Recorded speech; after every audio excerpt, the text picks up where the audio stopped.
ఈరోజు మార్నింగే లేచాను. లేచిన వెంటనే టీ తాగాలనిపించింది చాలా. సరే టీ తాగుదాం కదా! బట్ బయట క్లైమేట్ చాలా బాగుంది. నిలోఫర్ టీ తాగితే ఎంత బాగుంటుందనిపించింది ఇదే టైంలో.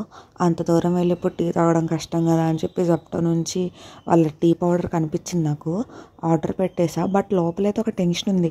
సేమ్ నిలోఫర్‌లోనే టీ వస్తదా రాదా అని. ఎందుకంటే నాకు నిలోఫర్‌లో టీ అంటే చాలా ఇష్టము.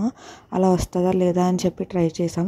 బట్ నేను చెప్తున్నా నిజంగా టీ అయితే అలానే వచ్చింది. కానీ మీరేంటంటే కొంచెం ఎక్కువ టీ పౌడర్ వేసుకోండి. నెక్స్ట్ ఇంకా రెడీ అయిపోయి ఆఫీస్కి వెళ్ళిపోయాను. ఆఫీస్కి వెళ్ళిపోయిన తర్వాత లంచ్లోకి మాకు అక్కడ నాన్ వెజ్ మీల్స్ దొరుకుతుంది. ఈ కాంబోలో ఏంటంటే చపాతీ ఇంకా కర్డ్ ఇంకా చికెన్ కర్రీ ఇస్తారు. చికెన్ కర్రీ బాగుంది. తినేసాను. ఇంక చాలా వర్క్ ఉంది ఆ రోజు. చాలా టైర్డ్ అయిపోయాను.